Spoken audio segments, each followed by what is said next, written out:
Assalamualaikum warahmatullahi wabarakatuh. Selamat malam. Malam ini, izinkan aku membawamu ke sebuah kisah lama yang jarang diceritakan karena mereka yang tahu lebih memilih diam. Ini adalah cerita tentang sebuah tempat yang tak pernah terang meski siang telah datang. Tempat di mana bayangan bergerak sendiri dan pintu-pintu terkunci bukan dari dalam, tapi dari dunia lain. Duduklah tenang. Jangan terlalu jauh dari cahaya, karena saja cerita ini dimulai. Batas antara dunia kita dan dunia mereka akan menjadi sangat tipis. Malam itu, langit di jalur Pantura tampak menggantung kelabu, seperti menahan hujan yang belum juga jatuh. Waktu menunjukkan pukul 2:30 pagi. Suasana sepi, jalan raya nyaris kosong. Hanya 1-2 kendaraan berat yang melintas. Sisanya gelap dan lengang. Di balik kemudi sebuah truk Mitsubishi tua warna hijau zaitun yang mulai kusam dimakan usia, duduk seorang pria bernama Bapak Gombol. Ia adalah sopir truk senior yang sudah lebih dari 3 dekade melintasi jalur ini dari Surabaya ke Jakarta, lalu kembali ke Jawa Timur tanpa pernah mengeluh.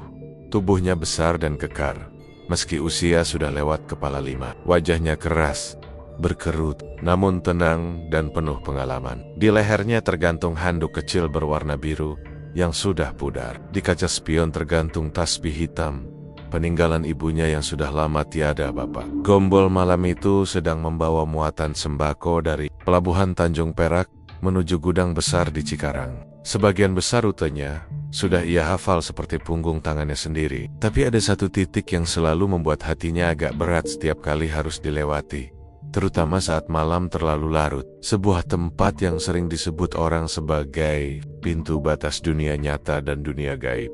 Jembatan Komal. Letaknya di perbatasan Pemalang, Jawa Tengah. Sebuah jembatan panjang yang melintang di atas Sungai Komal. Sungai besar, berair keruh yang terkenal dengan legenda dan misterinya. Banyak cerita beredar tentang jembatan itu. Tentang penampakan, tentang kecelakaan ganjil, tentang buaya putih besar yang sering muncul di malam-malam tertentu. Tapi Bapak Gombol bukan orang yang mudah percaya. Ia keras kepala. Dulu Ayabak sering menertawakan sopir-sopir muda yang menolak melintasi jembatan Komal saat tengah malam. Baginya, jalan adalah jalan, dan kalau takut, jangan jadi sopir. Namun malam itu, ada sesuatu yang berbeda. Saat truknya mulai mendekati titik masuk Jembatan Komal, ia merasa ada yang janggal. Entah apa, udara tiba-tiba terasa lebih dingin dari biasanya. Sejuk, menusuk. Parah, truknya tidak memakai AC. Angin dari luar masuk lewat kaca yang sedikit dibuka. Tapi hembusannya seperti embusan kulkas tua, dingin dan berbau lembab. Tanpa sadar, Bapak Gombol meraih tasbih di spion dan mengelusnya perlahan dengan, "Ibu Jari." Ini kebiasaannya setiap kali hatinya tidak enak. Matanya terus awas menatap jalan. Tapi di dalam batinnya ada bisikan yang samar. Cepat saja, jangan berhenti. Lewati saja, jangan menoleh ke bawah. Namun Gombol tak menghiraukannya. Ban truk mulai melindas badan jembatan. Batu-batu di pinggir jalan terlihat basah. Masih sisa hujan semalam. Sorot lampu truk menyinari jalanan jembatan yang licin dan memantul redup. Anehnya, lampu-lampu jalan yang biasanya menyala, kini padam semua satu persatu. Tiang lampu yang seharusnya memandunya, kini hanya terlihat sebagai bayangan hitam berdiri diam seperti penjaga tak bernyawa. Tak ada kendaraan lain, tak ada suara klakson, tak ada cahaya dari arah berlawanan. Hanya suara mesin truk Gombol yang menderu perlahan, dan bunyi roda yang bergesek dengan aspal basah. Sesekali terdengar suara serangga malam dari kejauhan. Tapi selebihnya sunyi, terlalu sunyi. Bapak Gombol meneguk ludah. Tangan kanannya menggenggam kuat setir, sementara tangan kirinya mengusap pelan bagian dada kirinya, tempat ia biasa menyimpan jimat kecil dari istrinya. Sebuah kain putih berisi ayat-ayat kecil dalam tabung logam. Ia tahu, rasa ini bukan karena dingin atau ngantuk, tapi rasa yang sangat ia kenali. Rasa tak terlihat, tapi menyelimuti. Rasa yang seperti sedang diamati. Waduh, gumamnya pelan. Tiba-tiba, dari arah sungai di bawah, muncul kabut tipis. Mula-mula hanya sehalus uap dari mulut, tapi dalam hitungan detik, kabut itu menggumpal.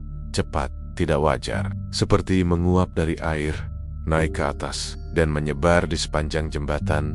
Sorot lampu truknya mulai buram. Jalanan mulai menghilang dari pandangan. Semua sisi, depan, belakang, kiri, kanan, tertutup kabut tebal. Jantung Bapak Gombol mulai berdetak lebih cepat. Ia memperlambat laju truk. Tapi anehnya, jembatan terasa semakin panjang. Jembatan yang seharusnya hanya beberapa ratus meter, kini seperti diperpanjang entah oleh apa.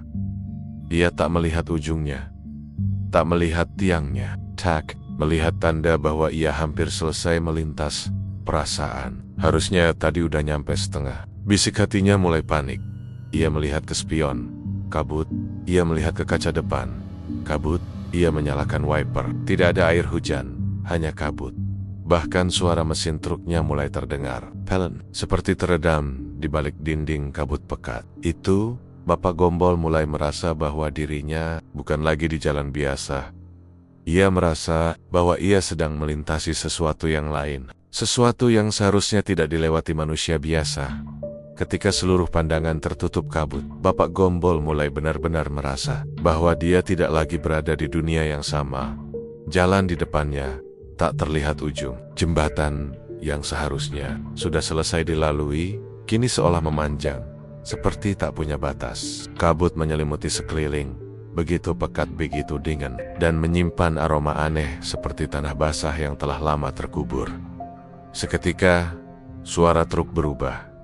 Tidak lagi terdengar seperti biasanya. Mesin terdengar pelan, teredam. Ban seperti menggilas sesuatu yang lebih lunak daripada aspal. Bukan jalan lagi ini. Desis Gombol pelan. Matanya mulai berkedut. Lalu datang suara itu. Suara berat, menggeram dari arah sungai. Dalam kabut, tak jauh dari sisi kanan truk, terdengar suara air berputar. Bukan arus biasa, tapi seperti pusaran besar yang berputar lambat, berat, dan dalam. Gombol melirik ke kaca spion kanan, dan disitulah ia melihatnya, sebuah sosok raksasa, diam, berdiri setengah badan di permukaan air, putih, licin, dengan kulit yang memantulkan cahaya remang dari kabut. Mulutnya panjang, mata bulat merah, menyala. Nafasnya tampak keluar dari moncongnya dalam bentuk uap buaya, tapi bukan buaya biasa, buaya putih. Dan ukurannya sangat besar. Kepala buaya itu saja setinggi atap truk milik Gombol. Sisiknya putih tulang, nyaris seperti marmut berkilap, tapi bukan indah, melainkan membuat mual. Tak ada suara, tak ada gerakan. Ia hanya menatap Gombol kaku. Tangan disetir gemetar, bibirnya bergetar, mencoba membaca doa, tapi suara tercekat. Allahu Akbar, ucapnya pelan, penuh gentar. Namun suaranya malah menggema ke seluruh jembatan. Seolah jembatan itu tak lagi sekadar struktur beton, tapi ruang kosong yang mengulang suara siapapun yang berbicara. Dan buaya itu mulai bergerak. Perlahan, ia menyelam masuk ke dalam air. Namun sebelum seluruh tubuhnya lenyap dari permukaan, mata merah itu masih tetap menatap ke arah Gombol, dalam seolah melihat isi dadanya. Seolah tahu dosa-dosa apa yang ia bawa selama hidupnya. Gombol merasa perutnya mual, badannya lemas, dan dari bawah pedal gas terdengar seperti sesuatu menyentuh besi lantai truknya, seperti cakar, seperti sirip, seperti tangan. Ia buru-buru mengangkat kakinya. Lalu dari arah luar, terdengar suara anak kecil tertawa pelan. Suara itu tidak wajar. Serak, seperti tawa, yang dicampur dengan air dan pasir. Lalu suara itu berubah menjadi bisikan. Sini, Bapak, mari, temani kami di bawah. Bapak Gombol spontan memeluk tasbih di spion dan menariknya. Menggenggam erat di tangan kanannya. Ia membaca doa-doa pendek yang dulu diajarkan almarhum ibunya.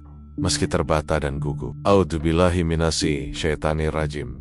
Bismillahirrahmanirrahim. Dan saat itu, kabut di depan mulai pecah perlahan.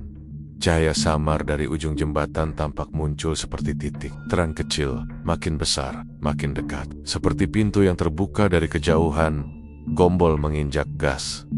Perlahan, hati-hati. Mesin truk bergetar pelan, seperti masih ragu untuk berjalan. Tapi dengan doa yang tak putus-putus, ia terus melaju. Saat truknya mulai bergerak, di sudut matanya, Gombol melihat sekali lagi. Di balik kabut tebal, sosok putih besar itu masih berdiri. Tapi kini, di sekelilingnya muncul bayangan lain, makhluk-makhluk lain, siluet hitam, kepala terkulai, beberapa seperti manusia, beberapa seperti binatang. Semuanya berdiri di tepian sungai, menatap diam. Mereka seolah berkata, "Kau belum waktunya, tapi kau sudah terlalu dekat." Gombol menatap lurus ke depan, tak berani menoleh lagi. Ia tahu satu hal dari pengalaman dan cerita para sesepuh. Jalan. Kalau dunia sebelah sudah membuka mata, jangan pernah menatap balik. Saat truknya akhirnya keluar dari kabut dan melewati ujung jembatan, Bapak Gombol langsung menepi. Ia mematikan mesin, turun dari truk dengan tubuh gemetar, lutut lemas, dan napas terengah. Tangannya gemetar saat menyalakan rokok, tapi ia tak bisa mengisapnya. Dadanya terasa berat, pikirannya kosong. Ia menatap kembali ke arah jembatan. Kabut telah lenyap, jalan kembali normal. Lampu jalan yang tadinya mati, kini menyala lagi. Semua terasa seperti mimpi, tapi tangan Gombol masih menggenggam tasbih. Dan saat dia membuka telapak tangan, satu butir tasbihnya patah dan retak seperti terbakar. Di malam itu, kan sadar bahwa Sungai Komal bukan hanya membelah wilayah, tapi juga membelah dunia. Dan buaya putih bukan hewan, ia penjaga, ia pengawas, dan ia hanya muncul jika seseorang melangkah terlalu dekat ke dunia mereka. Ketika akhirnya truk berhasil menepi di luar jembatan Komal, di sisi utara yang mengarah ke Pemalang Kota, Bapak Gombol duduk diam di kursinya. Ia mematikan mesin. Kabin truk langsung sunyi, hanya suara jam kecil di dashboard yang berdetak pelan. Detik demi detik berlalu, tapi waktu terasa diam.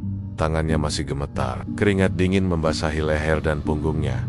Meski udara pagi menjelang subuh terasa sejuk, mata Gombol terpaku ke depan. Wajahnya pucat, bibirnya kering. Ayai Balembaroni turun.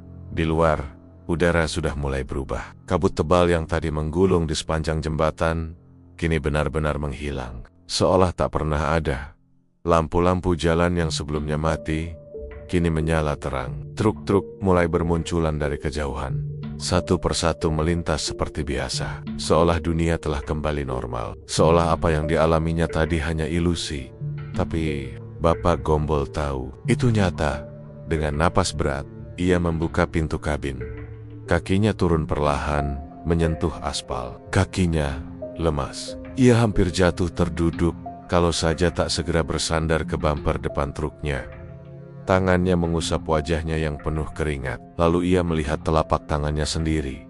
Dan tertegun, goresan-goresan merah muncul di sana. Seperti cakaran, tapi tak terasa sakit, tak berdarah. Hanya meninggalkan jejak samar, seperti luka lama yang belum sembuh sempurna. Ia kemudian menoleh ke belakang, ke arah jembatan Komal, dan bergumam lirih. Apa yang barusan aku lewati, ya Allah. Ayah mengeluarkan rokok dari saku baju. Tangan masih gemetar. Korek gas kecil di tangannya berulang kali gagal menyala. Akhirnya, ia menyerah. Ia simpan kembali. Kepalanya menunduk. Dadanya terasa berat. Tidak hanya karena lelah fisik, tapi juga beban batin yang sulit dijelaskan. Gombol lalu membuka pintu belakang kabin dan mengambil botol air minum. Seteguk dua teguk, sebelum akhirnya mengusap wajahnya dengan sisa air. Rasa haus itu bukan hanya dari tenggorokan, tapi dari jiwanya. Jiwanya terasa kering, terbakar, seperti melewati sesuatu yang menguras semua keberanian dan akal sehat yang dia miliki. Setelah cukup tenang, ia kembali duduk di balik kemudi. Tapi kali ini, ia tidak langsung menyalakan mesin. Ia hanya dia memandang kosong ke depan. Dan pelan-pelan, mulutnya bicara sendiri. Mereka bukan gangguan. Mereka bukan mau menyakiti. Tapi mereka ingin dilihat, diingat bahwa mereka ada. Dan bahwa jalan ini bukan hanya milik kita. Lalu ia menoleh ke spion kanan, menatap likat-likat pantulan jembatan yang mulai jauh di belakang. Dan saat itu juga, ia melihatnya lagi. Bayangan putih, tinggi, jauh, tapi nyata, diam di ujung jembatan, menatap tanpa bergerak, seperti memeriksa siapa saja yang layak melintas, dan siapa yang sudah terlalu dekat. Gombol langsung menunduk. Ia tutup spion dengan kain lap dashboard yang biasa ia pakai untuk bersihkan kaca. Maaf, ucapnya pelan, sambil menatap lantai kabin. Ia sadar betul, ada batas-batas yang tidak boleh dilanggar. Ada dunia yang hanya bisa disentuh oleh mereka yang siap kehilangan arah. Dan malam itu, Gombol hampir jadi salah satunya. Ia menarik napas panjang, menekan pedal gas perlahan, dan mulai melanjutkan perjalanan. Tapi bukan dengan cara yang sama seperti sebelumnya. Ia lebih pelan, lebih hati-hati. Dan di sepanjang jalan, ia tak henti-hentinya menggumam doa, tak lagi berani menantang malam, tak lagi ingin membuktikan bahwa dia kuat. Karena malam itu telah mengajarinya satu hal penting. Jalan panjang bukan hanya tentang aspal dan muatan, tapi juga tentang rasa hormat pada yang tak terlihat. Sejak malam itu, Bapak Gombol tak pernah lagi melintasi jembatan Komal saat malam sudah larut. Ia akan menepi, istirahat, menunggu matahari, dan setiap kali ia melintas lagi, Ayas memberi salam kepada sungai, kepada jembatan, kepada sosok putih besar yang menunggunya dalam kabut. Pagi mulai menyingsing di ufuk timur. Langit pelan-pelan berubah dari kelam menjadi jingga pucat. Kabut malam sudah benar-benar menghilang, berganti dengan sinar matahari yang malu-malu menembus dedaunan di pinggir jalan. Bapak Gombol masih menyetir, tapi kini sorot matanya berubah. Ada sesuatu yang telah tertinggal di belakang, sejuk yang tak bisa ia lupakan. Di dalam hati, ia tahu malam tadi bukan sekadar mimpi buruk, bukan ilusi karena lelah atau kantuk, tapi peringatan dari dunia lain yang memang ada, meski tak kasat mata. Dunia yang sering kita anggap hanya dongeng orang tua, dunia yang kita sebut mistis. Padahal mereka ada, mereka nyata, dan mereka sedang mengawasi. Kejadian di jembatan Komal malam itu mengubah cara pandang Gombol terhadap jalan yang selama ini ia taklukkan. Dulu, ia merasa bahwa aspal, muatan, dan jadwal pengiriman adalah segalanya. Ia merasa sebagai raja jalanan. Tapi setelah malam itu, ia sadar bahwa ia hanyalah tamu yang numpang lewat di wilayah yang bukan sepenuhnya miliknya. Sejak kejadian itu, Bapak Gombol membuat satu kebiasaan baru. Setiap kali hendak berangkat, terutama jika harus melintas malam hari, ia akan duduk diam beberapa menit sebelum menyalakan mesin. Bukan untuk mengecek rute, bukan untuk hitung muatan, tapi untuk mendoakan keselamatan. Bukan hanya untuk dirinya, tapi juga untuk siapa saja yang ia lewati. Baik yang terlihat maupun yang tidak, ia juga menyimpan bunga melati kering di atas dashboard truknya. Bukan sebagai jimat, tapi sebagai bentuk penghormatan kecil untuk mereka yang menjaga, untuk mereka yang diam-diam ikut menatap dari balik kabut. Jembatan Komal bagi orang awam mungkin hanya sekadar penghubung antara dua kota, tapi bagi Gombol, jembatan itu adalah pintu yang bisa terbuka jika kau lewat tanpa izin, pintu yang bisa menelanmu jika kau terlalu sombong. Ia tak pernah lagi melintasi jembatan itu di atas jam 2 dini hari. Bukan karena takut, tapi karena ia tahu rasa hormat adalah perlindungan paling kuat. Dan setiap kali ia melewatinya dengan badan yang tegak, namun hati yang tunduk, Gombol selalu membisikkan sesuatu dari balik kaca kabin yang sedikit dibuka. "Permisi mbah, numpang lewat nggak? Nggak ganggu, mugi selamat sedaya." Kalimat itu sederhana, lirih, tak terdengar orang lain. Tapi mungkin, hanya mungkin, itu cukup untuk membuat buaya putih di bawah sana tetap diam. Malam itu, Bapak Gombol hampir tersesat ke dunia sungai. Tapi ia kembali dengan mata yang lebih awas dan hati yang lebih rendah. Karena kadang, yang paling mengerikan bukan hantu, bukan suara, bukan bayangan, tapi ego kita sendiri yang lupa kalau dunia ini bukan hanya milik manusia. Ada satu hal yang selalu dipegang teguh oleh para sopir tua seperti Bapak Gombol, bahwa jalan bukan sekadar rute dari titik A ke titik B, bukan hanya angka kilometer di peta, bukan pula sekadar tempat mengantar dan mengambil barang. Jalan adalah guru, dan setiap jembatan, tikungan, turunan, hingga pohon-pohon besar di pinggirnya menyimpan ingatan. Mereka diam, tapi tidak bisu. Mereka menyimpan banyak cerita dari orang-orang yang pernah lewat, cerita tentang mereka yang pulang, dan mereka yang tak pernah kembali. Setelah kejadian malam itu, Gombol berubah. Ia tak lagi hanya sopir, tapi juga pendengar. Dari cerita-cerita lama, dari para penunggu jalan, dari mereka yang tak kasat mata, tapi tetap menjaga. Ia tak lagi membentak kabut, tak lagi melawan dingin malam. Ia belajar menerima bahwa tidak semua yang kita lihat adalah seluruh kenyataan. Ada hal-hal yang harus dihormati. Ada wilayah yang bukan untuk ditaklukkan, tapi dilewati dengan tenang dan rendah hati. Beberapa bulan setelah malam mistis di Jembatan Komal, Bapak Gombol mulai sering duduk lama di warung kopi, dekat tikungan besar di luar Pemalang. Warung kecil yang dulu hanya jadi tempat mampir sejenak, kini jadi tempatnya merenung. Anak-anak muda sopir kadang menghampiri, minta rokok atau numpang mengisi air. Tapi sebagian datang untuk mendengarkan. Karena dari Gombol, mereka tidak hanya dapat rute dan tips menghindari razia, tapi juga petuah yang tidak diajarkan di terminal. Kalau lewat jembatan jam 3 pagi, jangan keras kepala, jangan nyetel musik keras-keras. Kalau hati nggak enak, jangan dipaksain. Dan kalau ngerasa ada yang ngikut, cukup bilang, "Permisi, saya numpang lewat." Jangan banyak tanya, jangan banyak gaya. Kisah Bapak Gombol menyebar dari mulut ke mulut. Tak semua percaya, tak semua peduli. Tapi malam itu tetap hidup dalam pikirannya dan dalam bayangan siapa saja yang melintasi jembatan Komal saat kabut mulai turun. Kini, Gombol sudah jarang menyetir jauh. Umurnya tak lagi muda. Tubuhnya mulai lambat, tapi pikirannya masih tajam. Ia tak pernah lupa malam itu. Malam saat dunia mengingatkannya bahwa hidup tidak hanya soal kuat atau cepat, tapi juga soal hormat dan paham tempat. Sebelum banner-banner berhenti, Gombol berpesan pada anaknya, juga seorang sopir muda yang mulai menyusuri jalur lintas. "Utarane ono jembatan sing sepi tenan, ojo mung delok aspal, deloken hatimu.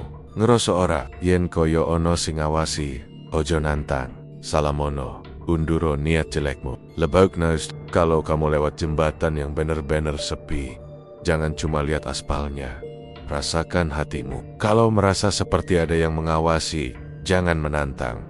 Beri salam, turunkan niat burukmu, naikkan kesopananmu. Dan begitulah, cerita ini bukan hanya tentang buaya putih, bukan hanya tentang kabut atau jembatan tua, tapi tentang manusia yang kadang lupa bahwa tidak semua bisa dijelaskan, bahwa tidak semua yang sunyi itu kosong, dan bahwa di balik setiap jalan ada penjaga yang mengamati. Mereka tak butuh persembahan, tak butuh pujian, hanya satu, penghormatan. Jangan pernah terlalu yakin bahwa jalan yang kamu lewati benar-benar kosong, karena bisa saja di balik kabut ada mata yang menatapmu diam-diam, menunggu, dan hanya akan muncul saat kamu lupa bahwa kamu cuma numpang lewat. Waktu telah berlalu, tahun-tahun berganti. Rambut yang dulu hitam kini mulai memutih. Tenaga yang dulu kuat kini mulai lambat. Bapak Gombol tak lagi setiap hari menyetir truk. Ia lebih banyak di rumah, menghabiskan waktu bersama cucu-cucunya, duduk di kursi rotan tua di teras, menatap jalanan kecil di depan rumahnya, yang dulu ramai dilalui rekan-rekannya sesama sopir. Namun, suatu hari, telepon rumah berdering suara. Dari seberang menyebut sebuah nama dan tempat. "Pak Gombol, mohon bantuan. Ada satu muatan penting. Harus diantar ke Jakarta, tapi sopir kami mendadak sakit. Kami butuh yang berpengalaman. Dan, ya, rutenya lewat Komal. Time tak ada." Jawaban dari Gombol selama beberapa detik. Hanya desahan napas. Komal. Satu kata itu saja sudah cukup untuk membuat kenangan malam kelabu itu berputar kembali seperti film lama dalam benaknya. Sudah lebih dari 8 tahun sejak malam itu. Sejak kabut menyelimuti jalannya. Siak merah buaya putih itu menembus jantungnya. Sejak dunia sungai membisikkan undangan diam yang hampir ia terima. Namun kini, takdir membawanya kembali.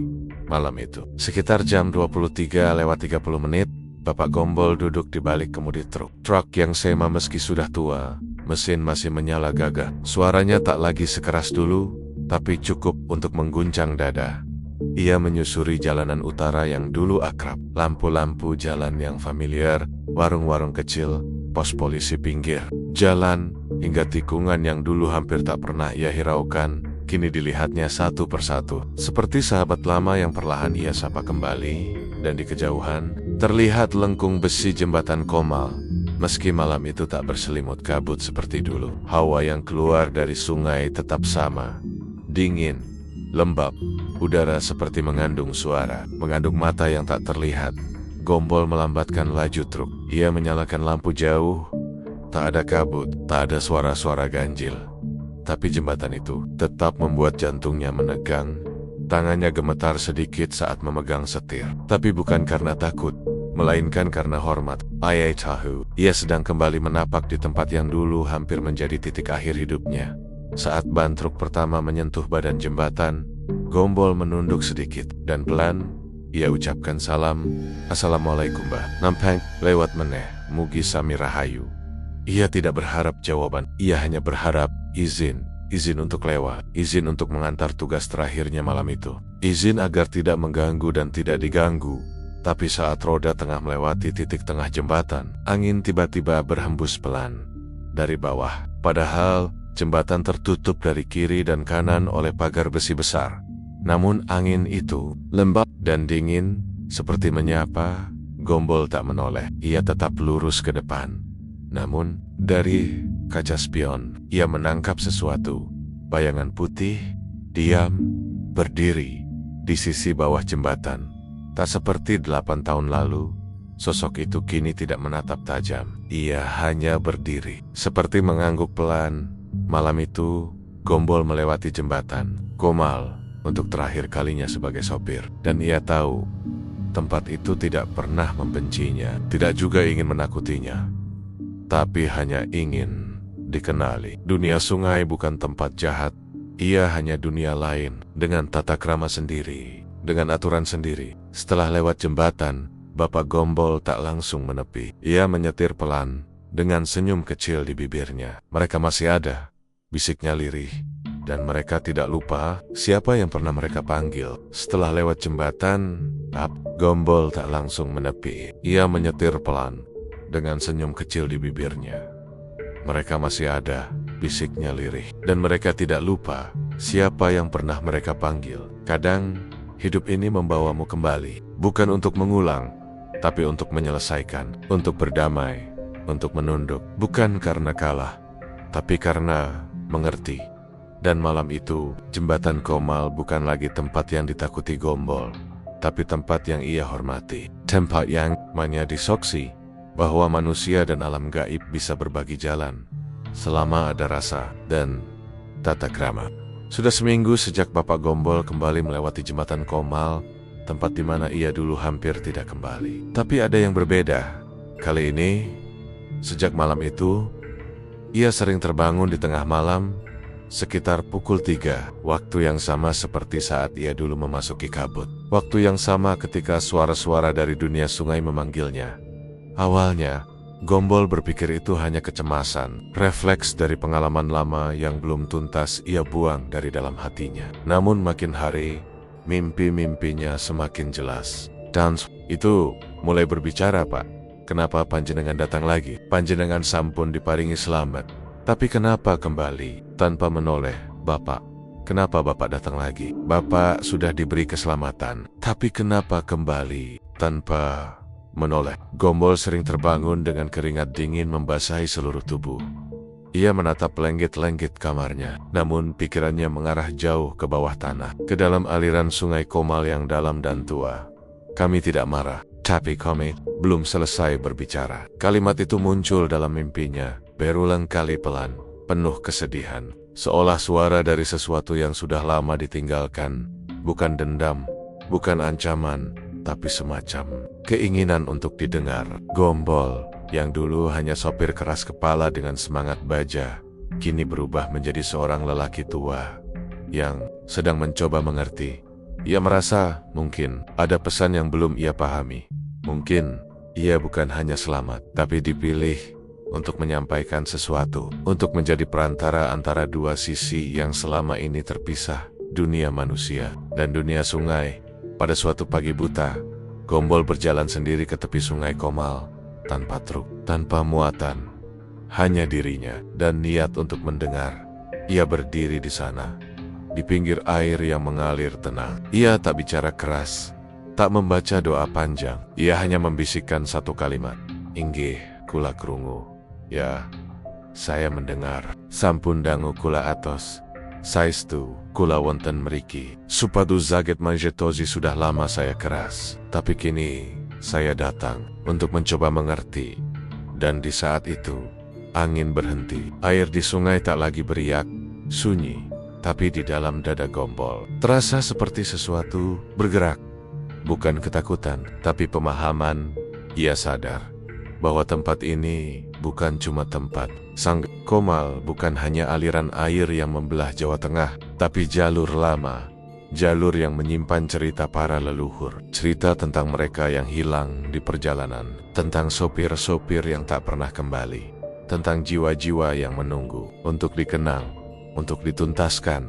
Mungkin putih itu bukan sekadar makhluk gaib, tapi simbol dari penjaga sebuah perbatasan yang mulai dilupakan. Dan mungkin suara-suara itu bukan memanggil untuk menakut-nakuti, tapi agar manusia ingat bahwa tanah ini punya jiwa, dan sungai ini punya cerita yang belum selesai. Gombol berdiri di sana cukup lama, tak berkata apa-apa lagi.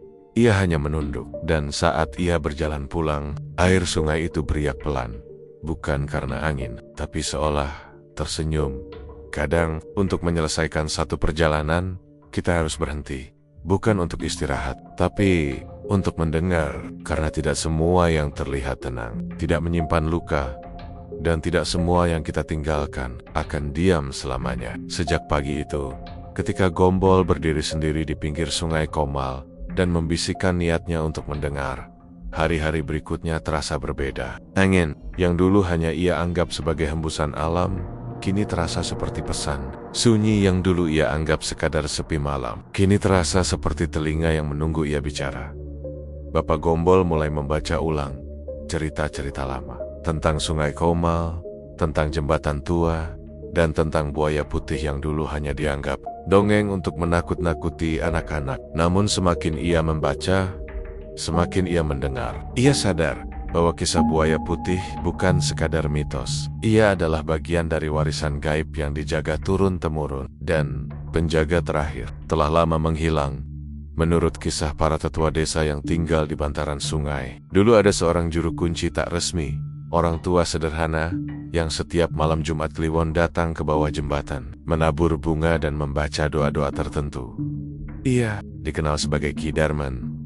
Tapi setelah Ki Darman wafat 20 tahun lalu, tak ada yang meneruskan. Anaknya merantau, warga desa makin sedikit yang percaya.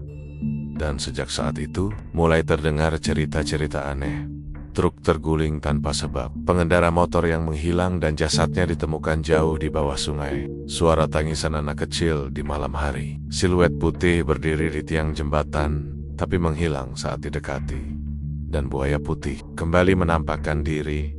Malam itu, Gombol duduk di rumahnya. Di hadapannya ada secari kertas lusuh, salinan doa dan mantra dari almarhum Ki Darman, yang diberikan oleh seorang warga tua di warung kopi. Katanya, kalau sampean betul-betul sudah melihat, mungkin sampean bisa jadi juru ingat. Bukan kiai, bukan dukun, tapi tukang jaga yang cuma mau ngelingke. Gombol tak menjawab saat itu. Tapi dalam hati, ia tahu, mungkin ini alasannya ia tidak ditelan kabut malam 8 tahun lalu. Mungkin ia diselamatkan bukan hanya untuk selamat, tapi untuk mengisi peran yang kosong. Dan malam itu, Jumat Kliwon pertama setelah mimpi-mimpi itu datang, Gombol ke tepi sanggai bukan sebagai sopir, tapi sebagai pendengar, sebagai penjaga. Tangannya membawa sekantong bunga 7 rupa. Langkahnya pelan. Di tangannya ada juga kendi kecil berisi air sumur tua dari kampung ibunya, sebuah simbol pemurnian. Ia tidak membaca mantra mistik, tidak menyalakan kemenyan. Ia hanya berdiri, menunduk, dan berdoa dalam bahasa hati. Gusti, kula mboten maksud ganggu. Kula dateng kagem ngelingke, menawi teng mriki sampun suwe boten wonten sing nyuwun pangapunten. Tuhan, saya tidak berniat mengganggu. Saya datang hanya untuk mengingatkan kalau di sini sudah lama tak ada yang minta maaf. Lalu, air di permukaan sungai tiba-tiba beriak pelan. Dari tengah sungai muncul kabut tipis, berbeda dari kabut biasa. Bukan dingin, tapi melingkupi tubuh Gombol seperti selimut yang menenangkan. Dan untuk pertama kalinya setelah bertahun-tahun, ia mendengar suara itu lagi. Bukan tawa, bukan tangisan, tapi ucapan, pelan, dalam, tanpa bahasa, tapi bisa dimengerti. Panjenengan sampun ngerti, saiki giliran panjenengan ngelingke liyane. Kau sudah paham, sekarang giliranmu untuk mengingatkan yang lain. Malam itu, Gombol pulang dengan langkah ringan. Ia tahu tugasnya tak akan mudah. Ia tidak harus bicara banyak, kukup, hadap, dan sesekali mengingatkan sopir muda yang seenaknya memutar musik keras saat melintasi jembatan. Cukup menegur pelan orang-orang yang bersikap kasar di jalan raya tengah malam.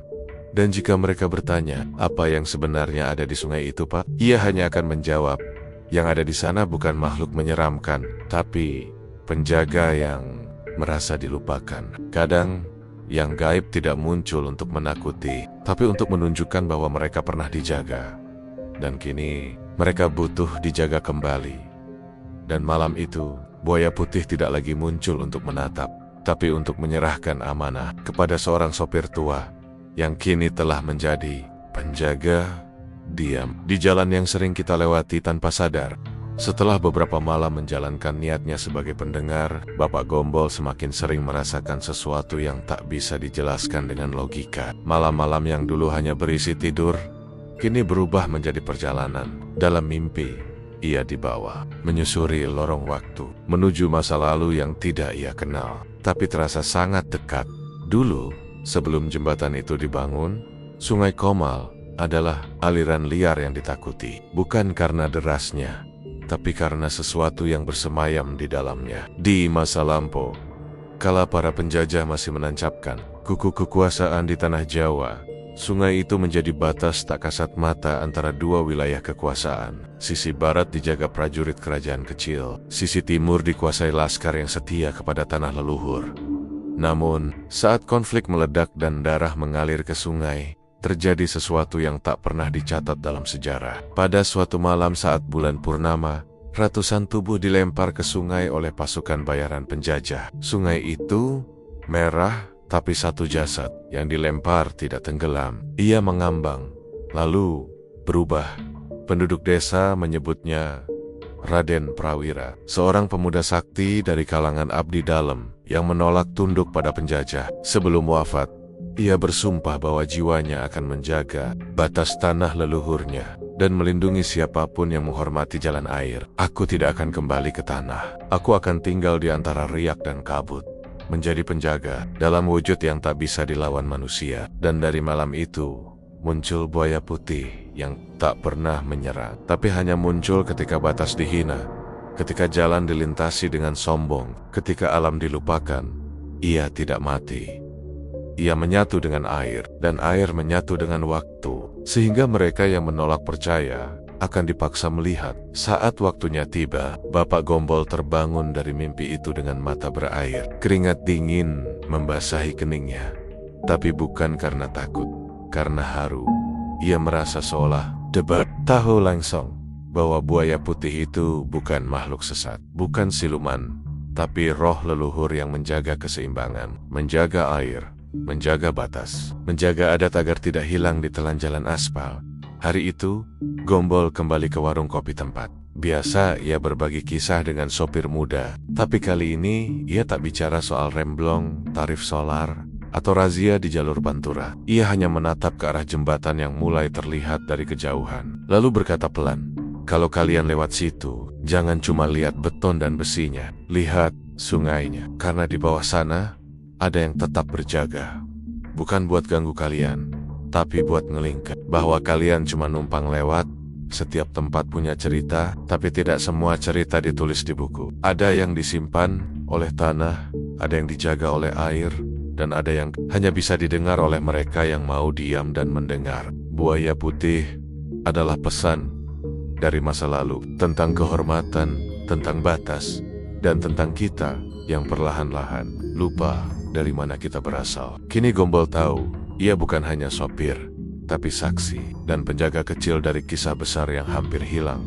Dan kalau suatu malam kamu lewat jembatan Komal, lalu melihat kabut datang tiba-tiba, jangan takut, jangan lari, cukup beri salam. Karena mungkin yang muncul dari bawah air bukan ingin mencelakai, tapi hanya ingin dikenang kembali. Asterisk waktu. Terus berjalan. Hari demi hari berlalu, seperti air sungai yang tak pernah berhenti mengalir. Dan Bapak Gombol kini benar-benar berhenti menyetir truk. Umurnya sudah tak muda, langkahnya tak lagi setegas dulu, tapi matanya masih menyala. Seperti menyimpan sesuatu yang belum selesai diceritakan, Bapak Gombol bukan lagi sekadar sopir. Ia sudah menjadi semacam penjaga sunyi. Bukan karena ia sakti, bukan karena ia belajar ilmu gaib, tapi karena ia sudah pernah melihat apa yang tak dilihat orang lain dan memilih untuk tidak membantah. Ia masih sering duduk di warung kopi dekat jembatan, tempat para sopir muda berhenti, sekadar ngopi atau mengganti oli. Tapi kini mereka datang bukan hanya untuk itu. Mereka datang untuk mendengarkan. Dan Gombol tidak banyak bercerita soal makhluk aneh atau penampakan menyeramkan. Ia hanya memberi pesan yang sederhana. Kalau kamu lewat jalan yang sepi, jangan percaya kamu sendirian. Kadang sepi itu bukan kosong, tapi penuh yang diam. Dan kalau kamu merinding, jangan lawan, tunduk, hormati, dan terus jalan pelan-pelan. Asterisk hingga pada suatu malam Jumat Kliwon, Bapak Gombol berdiri di tepi jembatan tanpa membawa apapun, tidak dengan muatan, tidak dengan doa-doa panjang, hanya tubuh renta dan hati yang sudah mengerti banyak hal. Angin malam mengusap wajahnya perlahan. Kabut datang pelan dari arah sungai, seperti menyambut seorang tamu lama yang akhirnya pulang.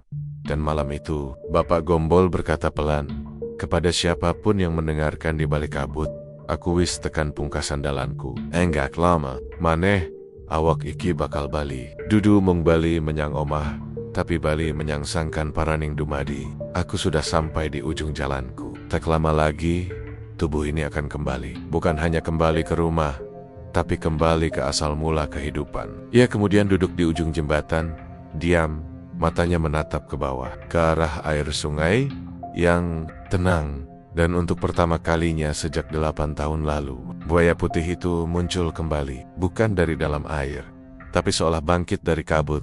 Sosok itu tidak mengaum, tidak menggertak, hanya menatap dengan tatapan tua yang dalam, seolah berkata, "Terima kasih, kau telah menjaga, dan kini istirahatlah." Gombol menutup matanya. Senyum kecil muncul di wajahnya. Pagi harinya, warga menemukan Bapak Gombol masih duduk di tempat yang sama, dengan tubuh yang sudah dingin, tapi wajah yang damai. Di tangannya tidak ada bekal, tapi di dadanya ada bunga melati basah. Tidak ada yang tahu dari mana bunga itu datang, tapi warga yang mengerti tidak mempertanyakan. Mereka tahu itu adalah pertanda bahwa ia telah diterima, diperkenankan kembali sebagai manusia yang telah menjaga dengan tulus.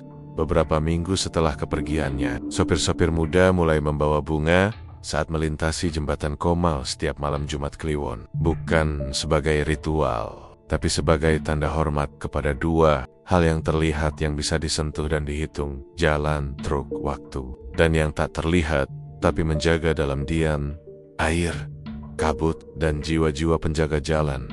Bapak Gombol memang sudah pergi, tapi pesannya tinggal di setiap suara truk yang melewati jembatan, di setiap sopir yang menunduk pelan saat merinding di tengah malam, di setiap kabut yang datang tanpa hujan. Ada jejaknya, ada warisannya, karena dunia ini bukan hanya soal cepat sampai, tapi juga bagaimana kamu berjalan. Dan malam itu, seorang sopir tua telah sampai di tujuan terakhirnya dengan kepala tenang, hati ringan, dan dihormati oleh dunia yang dulu nyaris menelannya. Jika suatu malam kamu melintas di jembatan Komal dan angin terasa lebih dingin dari biasanya, jangan takut, beri salam.